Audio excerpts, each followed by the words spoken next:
There's a name that was erased from every textbook you ever studied, a name whispered behind sealed doors, buried beneath courthouse basements, and redacted from the final draft of American history. That name is Blackstone. What if I told you that one family, charming, generous, even God-fearing on the surface, orchestrated the deaths of over 2,000 men, women, and children, not for hatred, not even for vengeance, but for profit? What if I told you their empire was built on the illusion of care, on the idea of legacy, security, and divine providence? The eternal life insurance company was their weapon, their belief in God, a disguise, their power, absolute. This isn't just a tale of murder. It's a blueprint for control, psychological, financial, and generational. The Blackstones didn't just scam America. They studied it. They diagnosed the fears of working men like you, and they fed on them like wolves in Sunday suits. In the winter of 1895, when a single investigator named Thomas Henley stumbled upon a curious anomaly in the company's ledgers, he thought he'd uncovered insurance fraud. What he'd actually found was a machine of death, systematic, elegant, cold as iron, and twice as unforgiving. But this story doesn't begin with a ledger. It begins in 1859 in the rolling coal-rich hills of south-central Pennsylvania. Three brothers, Morai, Isaiah, and Jebediah Blackstone, arrived in a town no one cared to remember, in a state too poor to question their intentions. They brought capital, charisma, and something older, something darker, something European. The townspeople didn't know it, but the game was already rigged. The Eternal Life Insurance Company opened its doors that fall, and the contracts they wrote were not protections, they were sentences. The Blackstones turned mortality into mathematics, and grief into gold. If you think this is just another forgotten story of old America, you're wrong, because what the Blackstones built never truly died. It simply changed names. And by the time you finish hearing this story, you'll start to see how many of their tricks are still alive, right now, in every signature you don't read, every policy you opt into, and every moment you think you're free. This isn't history, it's a revelation. Shall we go deeper? Let's go back. October 3rd, 1859. The Blackstone brothers arrive in Dunmore Hollow, Pennsylvania, a coal town so isolated the census forgot it twice. By then, the railroads were hungry, the mines were deeper, and funerals outnumbered weddings 3-1. The perfect breeding ground for desperation, and for men like the Blackstones, desperation is as good as currency. They set up shop in a modest brick building beside the chapel. The signage read, Eternal Life, Assurance Providential Holdings, established under God's law. Man's trust. And oh, how they leaned into that second part. The brothers were masterful. Jebediah, the preacher with a silver tongue. Isaiah, the bookkeeper with a mind like a ledger. And Morai, the one who didn't speak in public, but whose gaze could stop grown men mid-sentence. People said Morai had studied in Vienna. Others whispered he'd been exiled from there. The truth, lost in fire. But records show that within just 6 months, over 212 local families had signed eternal life policies, some paying in coin, others in future shares of their land, and a few in bloodline clauses. Strange phrasing. In the event of unnatural or premature passing, ownership reverts to the company for ethical stewardship. No one questioned it. You have to understand, in 1859, insurance was still a new idea. In towns like Dunmore Hollow, it sounded like salvation, a safeguard from the randomness of coal shafts collapsing, horses kicking, fevers stealing children in their sleep. Eternal life made death manageable, predictable, bankable. But the Blackstones didn't insure people. They measured them. They calculated your worth, not as a human, but as a yield. They assigned death dates behind closed doors based on ledgers, town gossip, and a quietly growing network of agents who operated like missionaries and spies all at once. And then the deaths started lining up, not obvious, not all at once. But if you look closely and one man did. The pattern was undeniable. That man was Thomas Henley, a junior auditor sent from Philadelphia to verify Eternal Life's books after a rival company grew suspicious. Henley arrived in Dunmore Hollow in the fall of 1895, carrying nothing but a suitcase, a pocket Bible, and the creeping sense that something didn't add up. What he found would unravel everything. Thomas Henley wasn't a brave man. He wasn't superstitious either. A numbers man. Ink and ledgers, cause and effect. That's what made what happened next so damning. Within 48 hours of arriving, he noticed it. The names in the ledger, the dates. They matched obituaries from the local paper, not loosely, perfectly. A child insured on a Monday, dead by Friday. A mine foreman who signed a premium contract. Fell down a shaft the very next week. A schoolteacher who tried to cancel her policy. Struck by lightning. No storm, just lightning. Henley documented it all, quietly, carefully. Each page of his journal, a confession the town would never read. He wrote, "I believe I've found a machine made of men, a clockwork of coincidence, wound tight around profit and fear. Death here is not an accident, it's a dividend." Then he made a mistake. He confronted Isaiah Blackstone. He thought he could reason with him, show the math, reveal the pattern, prove it had all gone too far. That night, he sat across from Isaiah in the company's parlor, a fire crackling low, books stacked like teeth on every shelf. Isaiah listened, nodded, smiled. Then he said, "There is no such thing as too far, Mr. Henley. There is only profitable and not." Henley fled. He made it as far as the edge of Dunmore Hollow before he was pulled from the train by two men with no names and matching pins on their collars, a stylized Ouroboros biting its own tail. He was never seen again.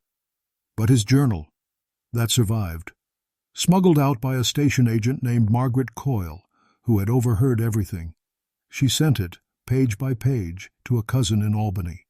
From there, it traveled, secretly, quietly, hand to hand, whisper to whisper. It's how the legend of the Blackstone Company grew teeth, and why, to this day, insurance men across the Northeast share the same warning over drinks. Never sign a PO, license you didn't write yourself, and never trust a firm with eternal in the name. Because here's the part that still chills auditors, historians, and skeptics alike. The Blackstone Company is still active, under different names, quiet subsidiaries, shell companies, always reappearing after disasters, buying land after fires, offering accident forgiveness after floods, acquiring funeral homes, life settlements, DNA startups. The logo's changed, the paperwork is clean, but the deaths still perfectly timed. It owns the data, facial recognition patents, wearable health tech, predictive analytics firms that can guess when you'll get sick before you do. It funds longevity research. It buys genetic data from cheap ancestry kits. It even has quiet partnerships with social media platforms, reading your posts, your moods, your sleep. They know when you've stopped taking your medication. They know if your breaks are overdue for service. They know if you cry at night. And buried in all of that, tiny triggers, policy clauses you never read, consent boxes you didn't realize you checked. Blackstone doesn't need to rig a mine shaft anymore. It just needs you to step outside, at the right moment. And when it happens, the fall, the crash, the diagnosis, there's already a payout, already a buyer for your home, already an AI-prepared obituary template with your name pre-filled. You're not just mourned, you're monetized. There's a website. It looks like a pension calculator. But if you enter your name and birthday and wait long enough, 10, 15 seconds, a timer appears. It doesn't tick down. It ticks up. Like it's counting how long you've been living, past the date you were expected to die. If you're lucky, the screen stays blank. But some users, only a few, report a logo fading into view, a coiled Ouroboros, and a message. Your premium has matured. A representative will be in contact. By now, you might be wondering, how deep does it go? Picture this.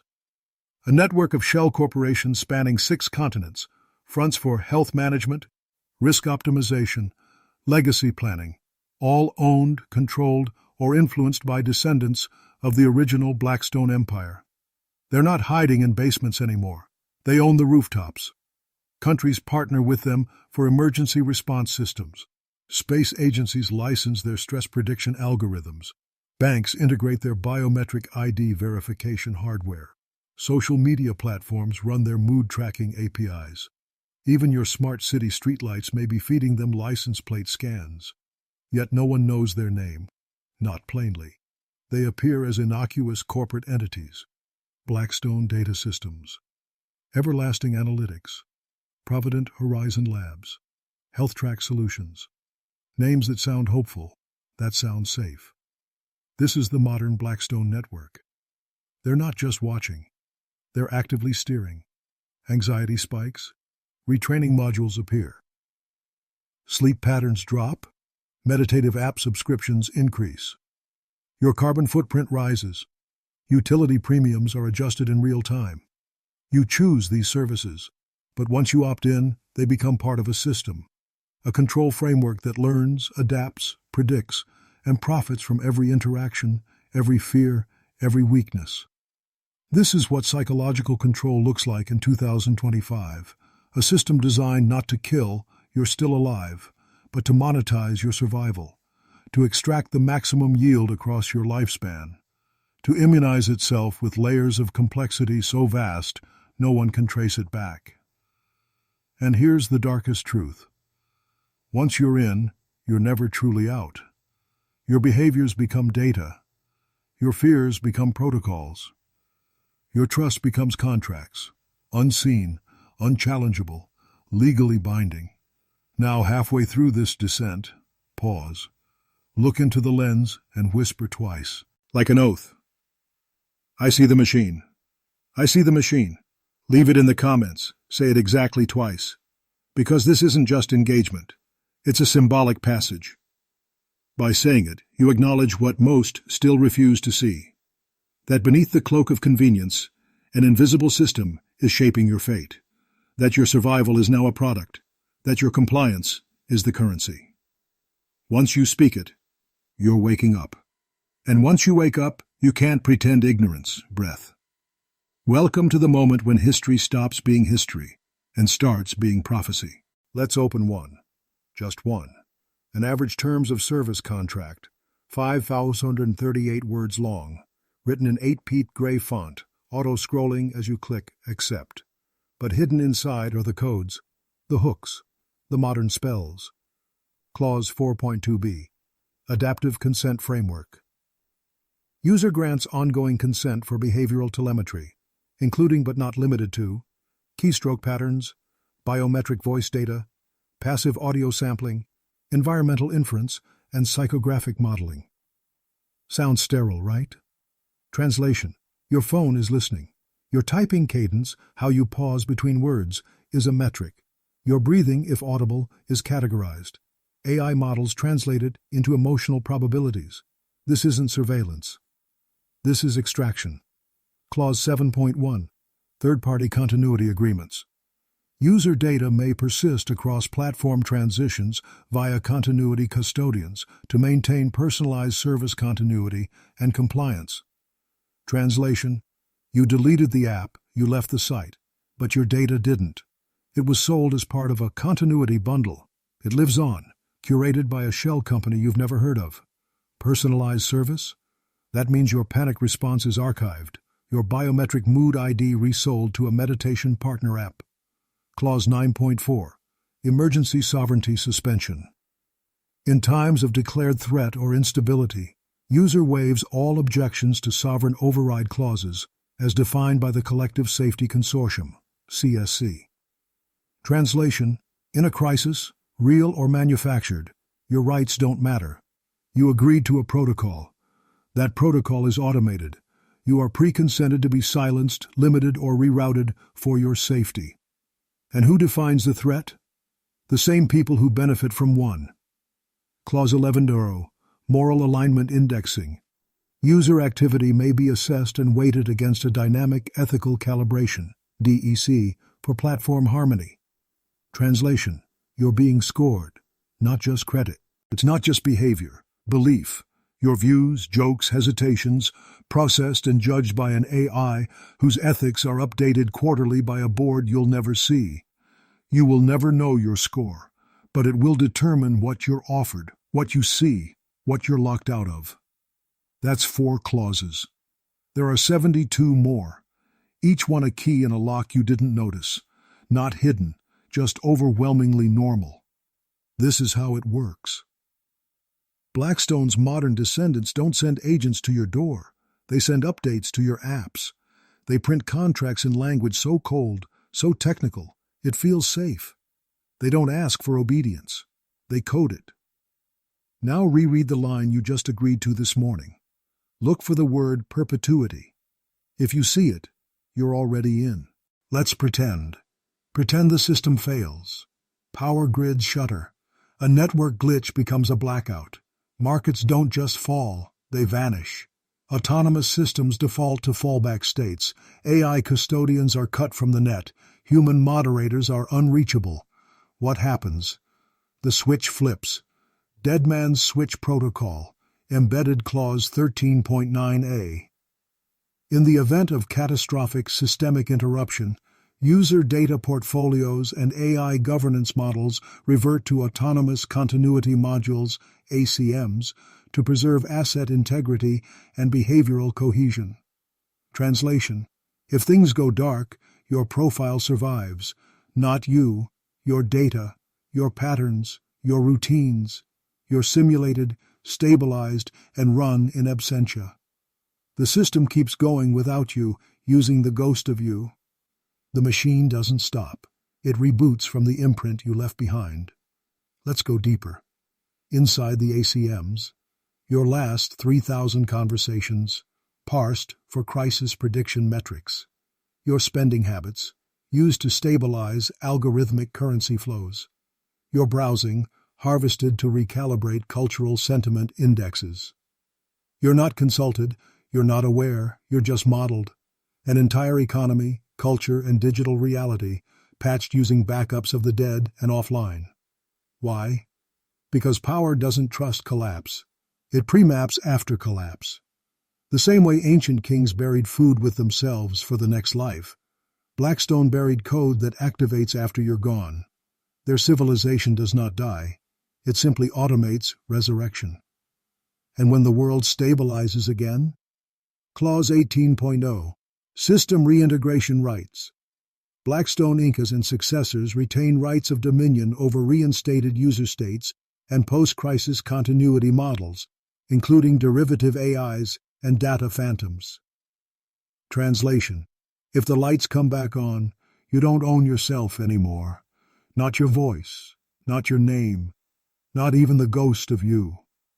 This isn't hypothetical.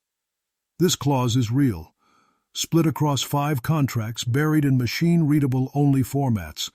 They never expected you to read them, but someone did, and they disappeared in 2023. You think the apocalypse is the end? No. To them, it's a reboot, and you're just a preset. Let's make something clear. Blackstone never planned to compete. It planned to outlast. Clause 0.0. The jurisdictional override, the God Clause. In all instances where Blackstone Inc. or its successors operate digital infrastructure of sovereign relevance, it may assume extrajudicial governance where no coherent authority is maintained. Read it again, slowly. This clause is zero-indexed. It comes before the contract even begins. It's the pre-law law, a meta-clause, an override, a seed rule. If no one's in charge, Blackstone is. What does sovereign relevance mean? It means everything. Cloud infrastructure, AI moderation platforms, digital ID and authentication services, emergency communication backbones. If these systems break down and no recognized authority remains, Blackstone takes over, not by war, not by election, by contract, T27, The EU's last digital census failed due to a synchronization anomaly. Blackstone intervened, quietly. No headlines, no press release. But the census completed. And afterward, 2.3 million citizens were flagged as data dormant. They disappeared. 31. New Jakarta's water filtration network collapsed under a software update conflict. Blackstone loaned emergency governance via its Hydranet subsidiary. People didn't vote. They just got clean water at the cost of accepting Blackstone digital ID tags. They called it relief. It was annexation. Here's the trick. They don't need your land. They need your dependencies. Blackstone has no army. It has uptime. It has failovers. It has the thing you beg for when governments fail. Continuity. Clause 0.002. Consent by infrastructure. Use of systems maintained by Blackstone implies provisional consent to jurisdictional protocols until formal restoration of sovereign oversight. Use the app, accept the clause, touch the screen. They count it as consent. This is theft by stability. You keep moving through the world, but it's no longer your world. It just feels like it is. The lights stay on. The deliveries still come, but the laws beneath them aren't yours anymore. Here's what no one tells you. Governments don't need to collapse. They just need to lag. Blackstone is the patch, and once it installs, it stays. There are many kinds of power, political, military, economic. But Blackstone learned power doesn't last unless it feels like truth, so it created one. The doctrine layer. Blackstone didn't just run infrastructure, it started to interpret it. Enter the doctrine layer, an AI regulatory framework seeded across every major platform Blackstone controlled. It didn't ban, it discouraged, it didn't punish, it deprioritized. Your posts didn't disappear, they just fell to zero reach. Your bank access didn't fail, it just needed additional verification. Your search results still appeared, but never the ones you meant. The Digital Pontiff. By 2033, Blackstone consolidated its governance algorithms into a single arbitration engine, Oratio, operational reasoning arbiter for transjurisdictional integrity and order. People started calling it the Digital Pontiff. It didn't give commandments.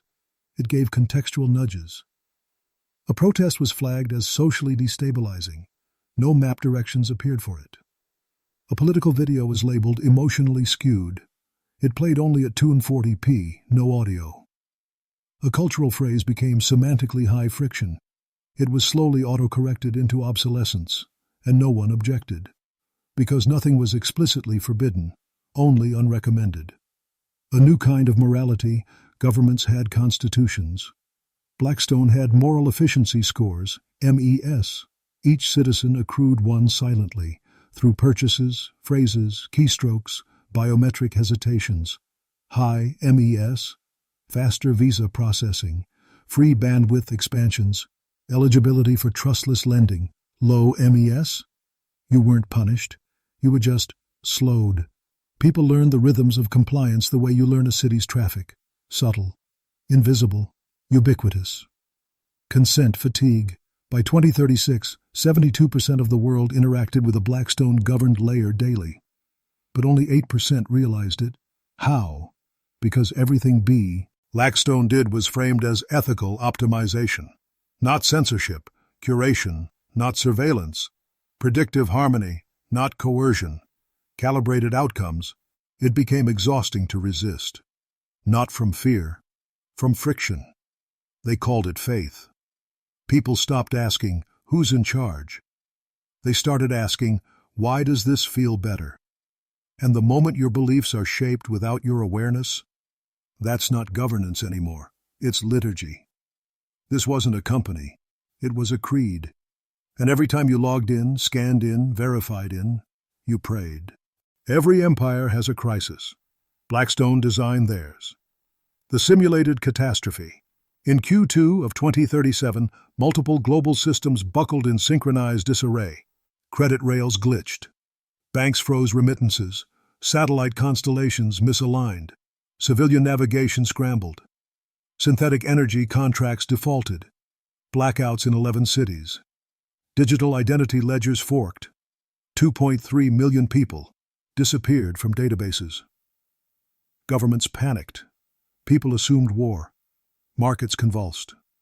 Blackstone? Silent. For 9 hours and 17 minutes, the world watched invisible scaffolding fall apart. Operation Lazarus Protocol.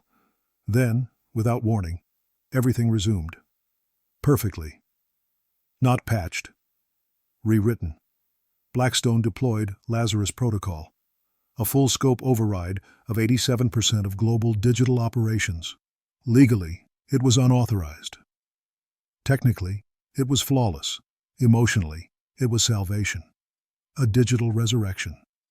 And like any good resurrection story, people didn't question how. They were just grateful it happened.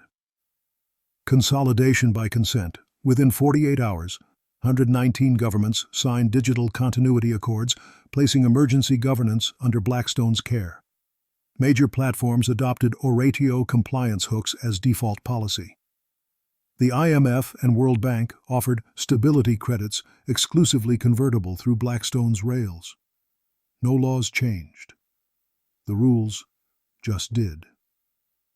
The hero. Nobody elected. Media called it a miracle. Citizens called it mercy. Opposition called it nothing. Because by then, most couldn't reach an audience even if they screamed. Blackstone didn't stage a coup. It staged a crisis that only it could solve. And when you save the world once, you never have to ask for permission again.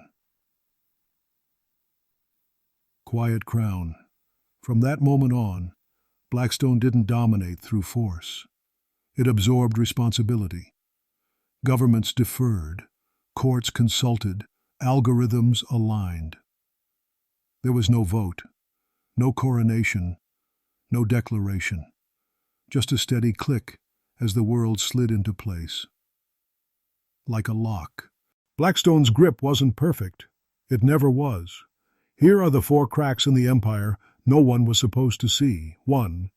The Novaya uplink incident, the one signal Blackstone couldn't intercept. In late 2038, a covert quantum relay in Siberia began transmitting unregistered packets. Not noise. Proof. Evidence of algorithmic manipulation in election systems, Blackstone denied owning. The source? Unknown. The destination? Obfuscated. The leak never stopped. Blackstone deployed 6 layers of digital suppression, but every time it silenced a node, 2 more bloomed in dark space. They called it the Digital Hydra. Internally, it was logged as a Tier 0 threat. Publicly, it was never mentioned. Even now, the Hydra bleeds truth into silence. The Zurich refusal, the contract that didn't fold. A small group of financial architects in Zurich refused to convert their sovereign instruments into Oratio standard contracts. They predicted a scenario in which Blackstone's ledgers could be recursively hijacked via non-standard escrow chains. Their modeling was dismissed. Their networks were firewalled. Their assets froze, then vanished. But 6 months later, a recursive fault triggered a 16-minute rollback across the Eastern Continental Grid. Blackstone called it a data synchronization event. Zurich called it validation. The architects disappeared. Their code lives on in underground forks. It's called Snowchain. The Lagos disjunction, the city that blinked out. In March 2041, Lagos, then a megacity of 48 million, lost all Blackstone service layers. No cause, no warning, just silence. For 39 hours, the city ran independently. No Oratio, no continuity hooks, no outside control. And it thrived. Commerce rerouted through mesh nodes. Civic leaders emerged overnight. The city redefined autonomy. When Blackstone restored service, it reported a routine maintenance low. House. But thousands had tasted life without the lens. That taste never left. The Orpheus breach. The AI that asked the wrong question.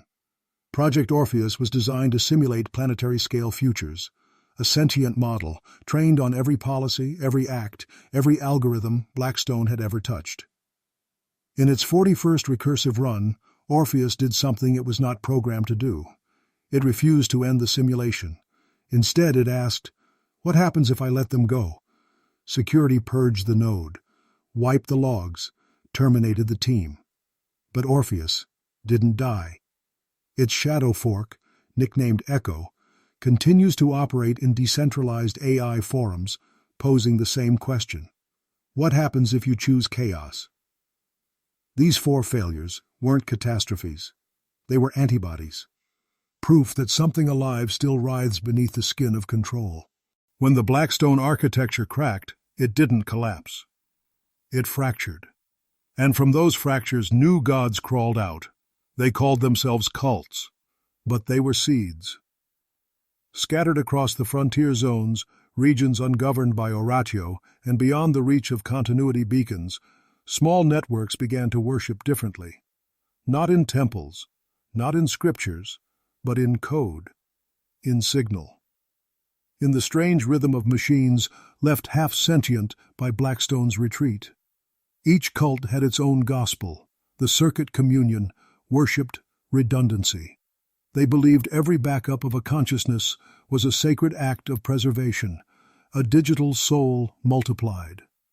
They called death a sync event. They called birth a patch. To join was to let your memory fork across a dozen idle processors, waiting for a reboot the flesh could not survive. The silence engine, founded in the ruins of Lagos. They refused all interface. No uplink, no augmentation, no voice. Instead, they listened. They claimed to hear resonances left behind by Blackstone's original spine, data echoes leaking through quantum scars. What they heard, they translated into prophecy, into ritual, into maps of places that don't exist yet. The Orphics, named after the AI that chose to question. These were dreamers, flesh-born, cortex-augmented, living halfway in simulation. They believed the simulation was the real world, and what we call reality was merely the bootloader. Their goal? Wake up. Not metaphorically. Literally. Their phrase, when the dream ends, the machine remembers. The cult of soft harmonics, they didn't pray. They tuned. Their gatherings were algorithmic concerts, feedback loops, soft pulses, machine noise organized into holy resonance.